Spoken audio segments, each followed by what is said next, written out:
राजा आदित्य सिंह अपने महल के राज दरबार में अकेले उदास बैठा हुआ था कि तभी वहां पर राजपक्षी आकर राजा आदित्य सिंह से बोली, ये मैं क्या सुन रही हूँ महाराज, महारानी बीमार है। तुमने बिल्कुल सही सुना राजपक्षी। पिछले कुछ दिनों से महारानी की तबीयत बहुत ज्यादा खराब हो गई है। उनकी हालत दिन ब दिन बिगड़ती जा रही है। अगर ऐसी बात थी महाराज, तो आपने मुझे पहले इस बात से अवगत क्यों नहीं कराया। राजपक्षी, मैंने सोचा था कि रानी सुखमणि को कोई मामूली सी बीमारी होगी, इसलिए मैंने उन्हें बताना उचित नहीं समझा। परंतु मैं राज्य के बड़े बड़े वैद्य से उनका इलाज करा चुका हूँ, मगर रानी सुखमणि की बीमारी सही होने का नाम ही नहीं ले रही। जब बीमारी में जड़ी बूटियां काम करना बंद कर देती है, तो फिर प्रार्थना ही काम आती है। मैं कुछ समझा नहीं राजपक्षी। महाराज, मैं एक हिरन को जानती हूँ जो दिखने में नीले रंग का है। कहते हैं जो भी बीमार व्यक्ति या औरत उस साधु के पास जाते हैं तो स्वस्थ होकर ही आते हैं। उसके पास बीमारी को समझने की अद्भुत शक्ति है। तो फिर क्यों ना उस हिरण को तुरंत यहाँ पर लाया जाए। महाराज, वो हिरन संसार की मोह माया से दूर रहना पसंद करता है, इसीलिए वो जंगल के एक गुफा में रहता है। अगर आपकी आज्ञा हो तो मैं आपको उस गुफा तक पहुंचा सकती हूँ। राजा आदित्य सिंह बेसब्री से उस हिरन से मिलने के लिए इंतजार करने लगा।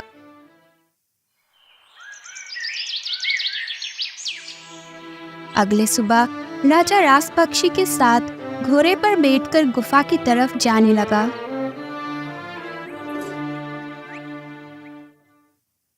महाराज, यही है वो नीले हिरन।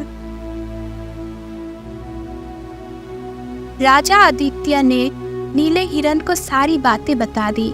राजा की बात सुनकर हिरन ने कहा, महाराज, आपकी पत्नी को विचित्र बीमारी है जो जड़ी बूटी से ठीक नहीं होगी, बल्कि एक उपाय है जिससे महारानी सही होंगी। तो फिर जल्दी से मुझे उपाय बताइए हिरण महाराज। महाराज, आपकी पत्नी को कोई बीमारी नहीं है, बल्कि इनके ग्रह गड़बड़ाए हुए हैं और इनके ग्रहों को सही करने के लिए आपको दूसरा विवाह करना होगा। दूसरे विवाह के पश्चात जो आपको संतान होगी, महारानी को उस संतान को अपने संतान की तरह 2 वर्षों तक पालन करना होगा। तभी उनके ग्रह सही हो सकते हैं और ये स्वस्थ हो सकती हैं। ये सुनकर राजा आदित्य बुरी तरह से चौंकते हुए बोला, महाराज, ये आप कैसी बात कर रहे हैं? मेरा पुत्र राजकुमार कर्ण जवान हो चुका है। कुछ ही समय में वो इस राज्य का राजा बन जाएगा और इस आयु में आप मुझे दूसरा विवाह करने की कह रहे हैं?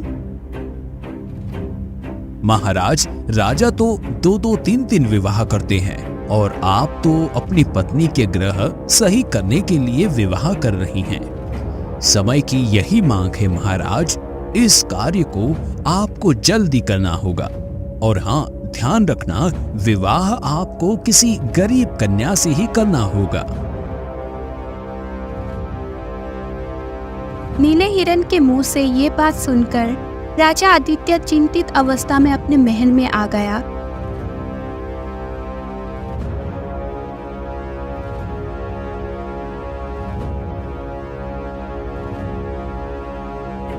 हिरन ने आपको बहुत सरल उपाय बताया है महाराज, इसमें इतनी चिंता करने की क्या बात है।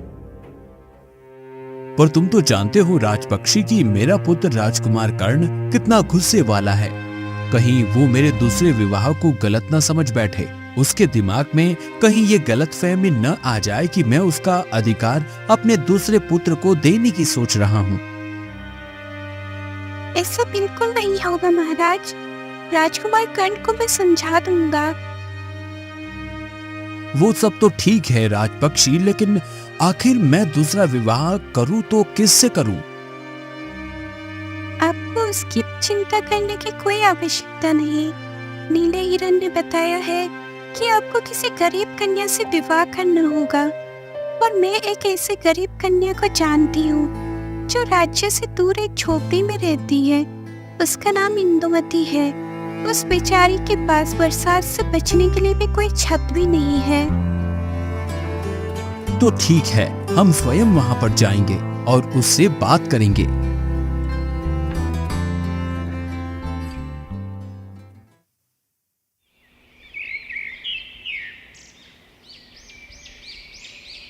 अगले दिन राजा आदित्य राजपक्षी के साथ जंगल में बनी हुई उस झोपड़ी के अंदर चले गए, जहाँ पर एक सुंदर स्त्री बैठी हुई थी। राजा आदित्य को देखकर वो चौंकते हुए बोली, इस गरीब अनाथ के घर पर महाराज स्वयं पधारे हैं। क्या मुझसे कोई गलती हो गई महाराज? तुमसे कोई गलती नहीं हुई है इंदुमती। दरअसल मैं तुमसे विवाह की बात करने के लिए आया हूँ। मैं कुछ समझी नहीं महाराज। महाराज तुमसे विवाह करना चाहता है इंदुमती? यह सुनकर इंदुमती अविश्वास भरी नजरों से राजा आदित्य की ओर देखने लगी।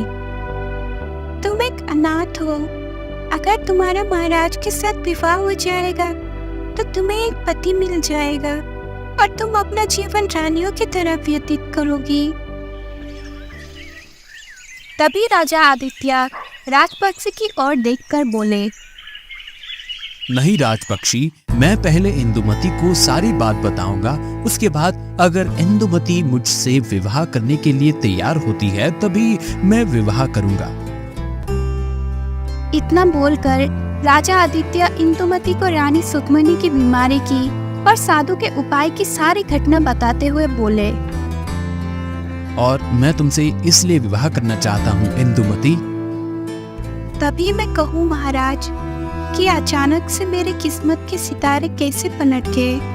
अगर सवाल महारानी की बीमारी का है तो अगर मेरा प्राण लेकर भी उनकी बीमारी सही हो जाए तो मैं देने के लिए तैयार हूँ। इसका मतलब तुम मुझसे विवाह करने के लिए तैयार हो? इंदुमती शर्माते हुए बोली, हाँ महाराज मैं तैयार हूँ। राजा आदित्य ने उसी दिन इंदुमती से विवाह कर लिया। समय ऐसे ही बीतता रहा। एक वर्ष के पश्चात रानी इंदुमती ने एक सुंदर पुत्र को जन्म दिया। सुंदर पुत्र का हाथ में देते ही राजा आदित्य के मन के अंदर एक पिता का प्रेम उमड़ पड़ा और वो खुशी से चहकते हुए अपनी पत्नी रानी इंदुमती से बोला, इंदुमती, आज तुमने मुझे बहुत ज्यादा प्रसन्न कर दिया। आज से हमारी संतान का नाम जय रखते हैं। महाराज चाहिए, मेरी संतान को रानी सुखमनी को दे आइए। अब मैं अपने पुत्र को 2 वर्ष बाद ही देखूंगी। मुझे तुमसे यही उम्मीद थी रानी इंदुमती।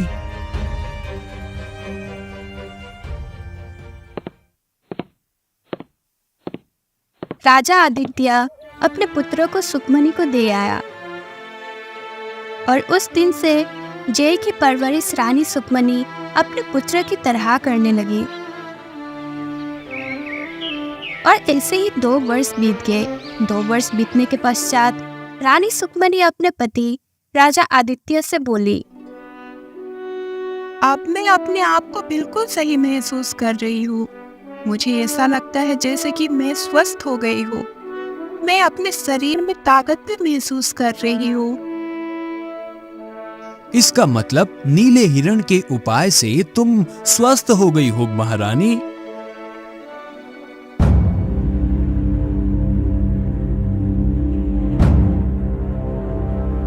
आप इसे अपनी दूसरी पत्नी को दे आइए।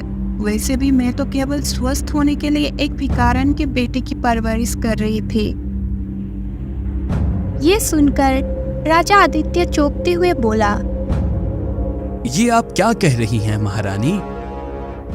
मैं बिल्कुल सही कह रही हूँ। आप क्या जाने कि एक सौतन के बेटे की परवरिश करने का एक स्त्री पर क्या महसूस होता है। इससे पहले कि मैं इसे अपने हाथों से मार दूं, इसे तुरंत मेरी आंखों के सामने से दूर ले जाइए। रानी सुकमनी के मुंह से ये सब सुनकर राजा आदित्य को तेज झटका पहुंचा। राजा आदित्य अपने दूसरे पुत्र जय को लेकर सीधे इंदुमती को दे आया। राजा आदित्य कक्ष से बाहर निकला ही था कि तभी उसका पुत्र राजकुमार कर्ण अपने पिता से बोला, पिताजी, आपने मुझसे कहा था कि जब माँ बिल्कुल स्वस्थ हो जाएगी तब आप मुझे इस राज्य का राजा घोषित कर देंगे। अब माँ स्वस्थ हो चुकी है तो समय आ गया है कि आप मुझे राजा घोषित कर दीजिए। हाँ पुत्र, मुझे याद है आज तुम्हारी माँ पूरी तरीके से स्वस्थ हो उठी है। मेरे द्वारा किए गए वादे के मुताबिक मैं आज के आज ही तुम्हें राजा घोषित करूंगा। राजा आदित्य ने उसी समय अपने पुत्र को राज्य का महाराज घोषित कर दिया। मगर ऐसे करते ही अगले दिन राजा आदित्य पूरी तरह से बीमार पड़ गया। काफी इलाज के बाद भी राजा आदित्य की बीमारी सही नहीं हुई। एक दिन राजा कर्ण अपने दरबार में बैठा अपना नया मित्र अशोक से हंसी मजाक कर रहा था कि तभी राजपक्षी वहां आकर राजा आदित्य से बोली, महाराज, आपके पिता की तबीयत सही नहीं है। उन्होंने आपको याद किया है। राजा कर्ण तुरंत अपने पिता के कक्ष में पहुंच गया।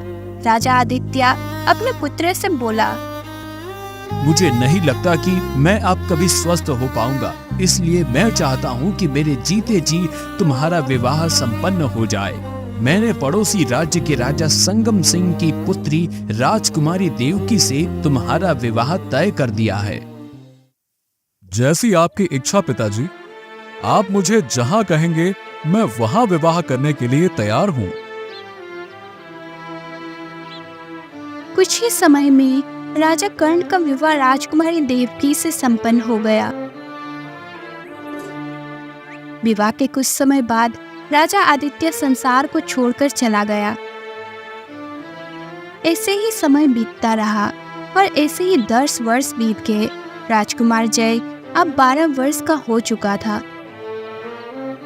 एक दिन राजा कर्ण की पत्नी देवकी अपने पति से बोली, आपका सौतेला भाई अब 12 वर्ष का हो चुका है। हाँ, मुझे पता है। और हमारा पुत्र भी 5 वर्ष का होने वाला है। हाँ, मुझे ये भी पता है, लेकिन ये सारी बातें तुम मुझसे क्यों कह रही हो? आखिर तुम कहना क्या चाहती हो? वही जो तुम कभी देखना नहीं चाहते। ए, पहेलियां मत बुझाओ देवकी, साफ साफ बोलो, बात क्या है? देखो, तुम्हारा सौतेला भाई अब 12 वर्ष का हो चुका है। कुछ ही वर्षों में वो जवान हो जाएगा, जबकि तुम धीरे धीरे बूढ़े हो रहे हो। जब वो जवान होगा तो वो भी इस राज्य पर अपना दावा पेश करेगा, पर उसका ये अधिकार बनता भी है। आखिरकार वो भी तुम्हारे पिता की संतान है। भले ही उसकी रगों में तुम्हारी माँ का खून ना हो, लेकिन तुम्हारा पिता का रक्त उसमें भी बह रहा है। देवकी ने ये बात कही ही थी कि तभी राजा कर्ण की माँ सुकमनी वहां पर आकर अपने पुत्र से बोली, देवकी बिल्कुल सही कह रही है बेटा। तो फिर मुझे क्या करना चाहिए माँ? सही चीज हमेशा सही जगह पर होनी चाहिए। तुम्हारे पिता ने मेरे बीमारी को सही करने के लिए इंदुमती से विवाह किया था। मैं स्वस्थ हो गई। अब इंदुमती को इस महल में कोई आवश्यकता नहीं। इससे पहले कि इंदुमती अपने पुत्र को राज्य हथियाने के लिए कहे और उसका पुत्र बागी बने, तो मैं उन माँ बेटे को धक्के देकर इस महल से बाहर निकालना होगा। अपनी माँ सुकमनी की बात सुनकर राजा कर्ण बहुत गहरी सोच में डूबते हुए बोला, आप बिल्कुल सही कह रही हैं माँ। मैं आज ही उन दोनों को इस महल से धक्के मारकर बाहर निकाल दूंगा। राजा कर्ण ने ऐसा ही किया। अपनी सौतेली माँ इंदुमती और अपने सौतेले भाई जय को धक्का देकर महल से बाहर फेंक दिया। इंदुमती अपने सौतेले पुत्र राजा कर्ण से बोली, ऐसा अन्याय मत कीजिए महाराज, मैं अपने पुत्रों को लेकर कहाँ भटकूंगी। वैसे भी मेरा पुत्र कुछ दिनों से बहुत बीमार है। तुम कहीं भी भटको, परंतु एक बात याद रखना, अगर तुम दोनों इस राज्य में नजर आए तो मैं उसी समय तुम दोनों की हत्या करवा दूंगा, और ये मेरा आदेश है। तभी वहां पर राजपक्षी आ गई और राजा कर्ण से बोली, ऐसा अन्याय मत कीजिए महाराज, ये आप क्या कर रहे हैं। राजपक्षी, अपनी हद में रहो। राजपक्षी, तुम जानते हो कि महाराज के फैसलों पर उंगली उठाने वालों को भी गद्दार कहा जाता है। इससे पहले कि मैं तुम्हें गद्दार घोषित करके इन माँ बेटों के साथ जंगल में दर दर भटकने के लिए मजबूर कर दूं, यहां से चले जाओ। राजपक्षी गुस्से से उड़ते हुए वहां से चली गई। बेचारी इंदुमती अपने 12 वर्षीय पुत्र जय को लेकर जंगलों की ओर चली गई। इंदुमती का पुत्र जय वैसे भी बीमार था। बहुत दूर चलने के बाद जय का गला प्यास से सूखने लगा। वो अपने माँ से बोला, माँ, मुझे बहुत तेज प्यास लगी है। चिंता मत करो मेरे बेटे, यहाँ आसपास तालाब जरूर होगा। मैं अभी तुम्हारे लिए पानी लेकर आती हूँ।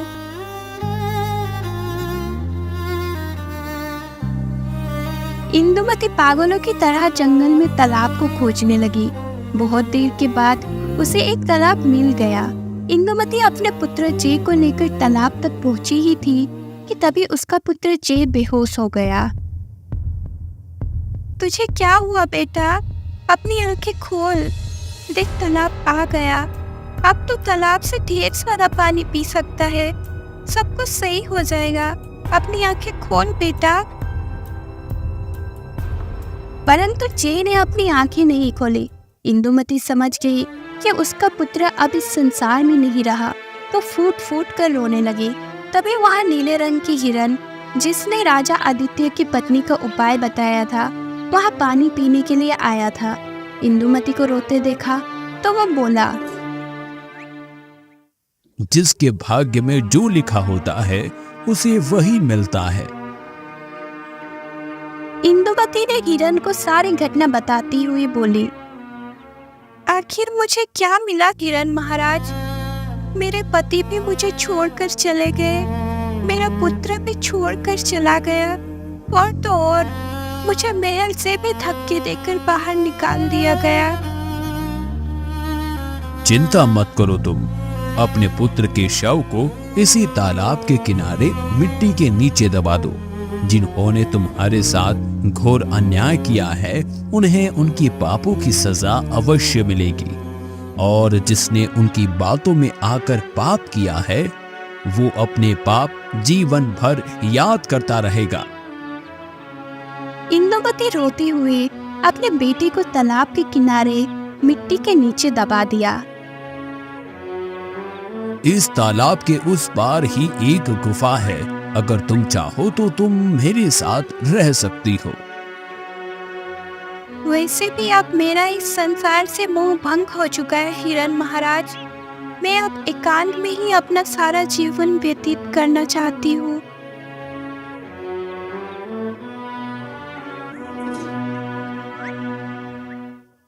इंदुमती नीले हिरन के साथ उस गुफा में रहने लगी।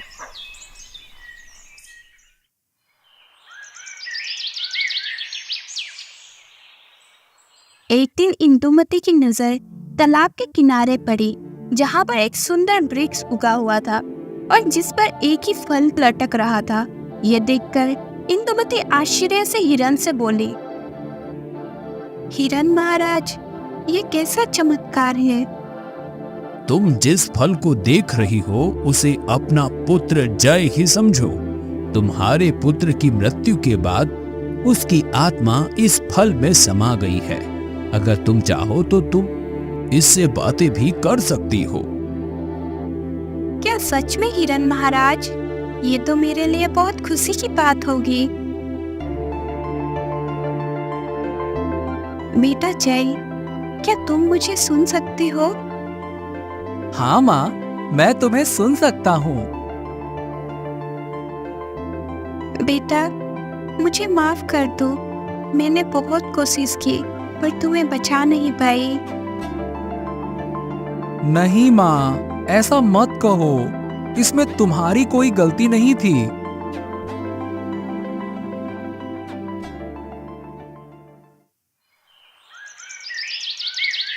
समय ऐसे ही बीतता रहा। एक दिन अचानक राजा कर्ण की पत्नी, उसकी माँ और उसका पुत्र बुरी तरह से बीमार पड़ गया।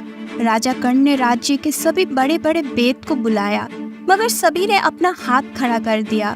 राजा कर्ण बुरी तरह से चिंतित हो उठा। अचानक उसे राजपक्षी की याद आ गई और वो एक सैनिक से बोला, तुरंत राजपक्षी को यहाँ पर बुला कर ले आओ। कुछ समय बाद सैनिक राजपक्षी को वहां पर ले आया। राजपक्षी राजा कर्ण की ओर देखकर बोली, आपने मुझे यहाँ पर क्यों याद किया है महाराज? आपने तो मुझे महल से निष्कासित कर दिया था। राजा कर्ण सारी घटना बताते हुए राजपक्षी से बोला, जब माँ बीमार पड़ी थी तब तुमने मेरे पिता की मदद की थी, और आज मेरी माँ, मेरी पत्नी और मेरा पुत्र तीनों बुरी तरह से बीमार हैं। तुम्हारे पिता तुम्हारी तरह घमंडी नहीं थे राजन। तुमने निर्दोष माँ बेटी को अपने महल से धक्के देकर जंगल में ढकेल दिया। उन माँ बेटों की हाय एक न एक दिन तो लगनी ही थी। मैं अपनी गलती मानता हूं राजपक्षी, और मैं अपने पापों का प्रायश्चित करने के लिए कुछ भी करने को तैयार हूं। परंतु आप मुझे बस उन हिरण महाराज का पता बता दीजिए जिन्होंने मेरी माँ को सही करने का उपाय बताया था। जी तो चाहता है कि तुम्हारी बात से इनकार कर दूं, परंतु मैं तुम्हारी तरह नहीं हूँ। इतना बोलकर राजपक्षी ने राजा कर्ण को बता दिया कि वो नीले रंग का हिरण कहाँ रहता है। राजा कर्ण ने तुरंत राजपक्षी के साथ घोड़े पर बैठकर जंगल की तरफ चल दिया। कुछ घंटे सफर करने के बाद राजा कर्ण उस गुफे में पहुंच गया।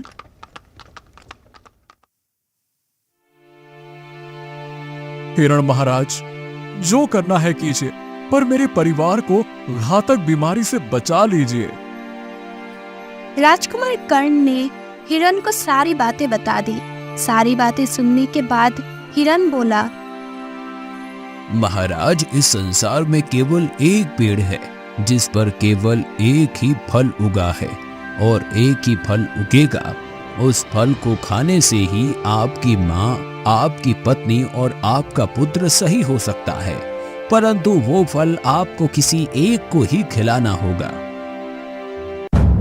ये सुनकर राजकुमार कर्ण चौंकते हुए बोला, आप कहना क्या चाहते हैं हिरण महाराज? सीधी सी बात है, आप तीनों में से किसी एक को ही स्वस्थ कर सकते हैं, बाकी दो लोगों को अपनी जान गंवानी पड़ेगी। और हाँ महाराज, उस फल को केवल आपको ही तोड़ना होगा, और फल तोड़ने से पहले उस पेड़ की मालकिन से आपको आज्ञा लेना आवश्यक है। अगर आप बगैर उसकी आज्ञा के वो फल तोड़ेंगे तो वो फल आपके किसी भी काम का नहीं होगा।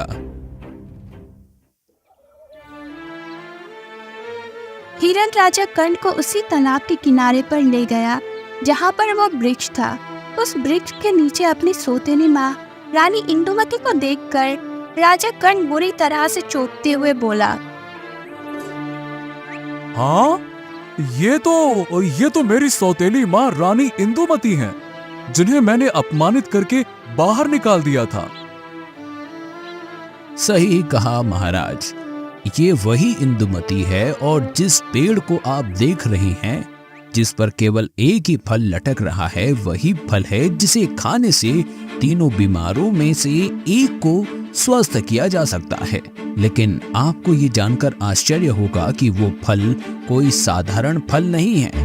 वो फल आपका सौतेला भाई राजकुमार जय ही है। ये आप क्या कह रहे हैं? मैं बिल्कुल सही कह रहा हूँ महाराज। आपने अपनी माँ और अपनी पत्नी की बातों में आकर एक निर्दोष माँ बेटे को महल से बाहर निकाल दिया। इंदुमती का पुत्र पहले से ही बीमार था। वो बेचारा तालाब के पास आकर भी पानी न पी सका और अपनी जान गंवा बैठा। आपको अपने उन्हीं कुकर्मों का फल भोगने को मिल रहा है महाराज। राजा कर्ण तुरंत जाकर अपनी सौतेली माँ रानी इंदुमती के सामने रोते हुए बोला, मुझे माफ कर दो माँ, मुझसे बहुत भारी भूल हो गई। काश मैं अपनी माँ और अपनी पत्नी की बातों में नहीं आता, तो शायद आज मुझे ये समय देखने को ही नहीं मिलता। ये क्या हो गया? इतना बोलकर राजा कर्ण सारी घटना बताते हुए अपनी सौतेली माँ इंदुमती से बोला, मुझे इस फल को तोड़ने की स्वीकृति दे दो माँ। इस फल को खाने से ही मेरे परिवार में किसी एक को जीवन दान मिल सकता है।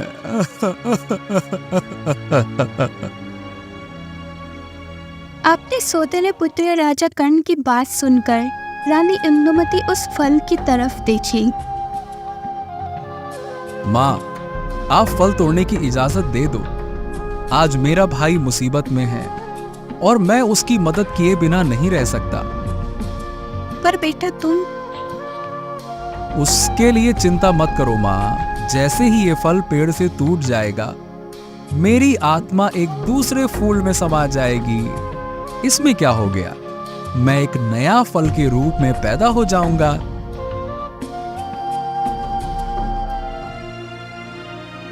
राजा कर्ण, कुछ समय पहले तुम्हारे पिता भी मेरे पास आए थे और मैंने उन्हें खाली हाथ नहीं लौटाया था, क्योंकि मेरे अंदर इंसानियत जिंदा थी। आज तुम आए हो तो विश्वास करो, मैं तुम्हें भी खाली हाथ नहीं लौटाऊंगी। अगर इस फल को खाने से किसी एक का जीवन दान मिल सकता है तो तुम इसे तोड़कर ले जा सकते हो। राजा कर्ण ने तुरंत उस फल को तोड़ लिया और रोते हुए अपने माँ से बोला, आप ही मुझे बताइए माँ कि मैं इस फल को किसे खिलाऊं? मेरे कुछ भी समझ में नहीं आ रहा। तुम्हारी माँ और तुम्हारी पत्नी मन से अशुद्ध थी, इसीलिए उनका इस संसार में रहना बेकार है। परंतु तुम्हारा पुत्र अभी केवल 5 वर्ष का है। वो बेचारा तो अभी जानता भी नहीं कि अच्छाई और बुराई क्या होता है। तुम्हें अपने पुत्र को बचाना चाहिए और जब वो बड़ा हो जाए तो उसे इंसानियत का पाठ पढ़ाना और उसे एक अच्छा इंसान बनाना, ठीक अपने पिता की तरह। राजा कर्ण नम आंखों से वहां से चला गया और उसने वह फल अपने पुत्र को खिला दिया। फल खाने के पश्चात राजा का पुत्र सही हो गया और राजा कर्ण की माँ और उसकी पत्नी देवकी संसार छोड़कर चली गई। राजा कर्ण ने भारी मन से उन दोनों का अंतिम संस्कार कर दिया और फिर जीवन भर हमेशा पश्चाताप की आग में ही जलता रहा।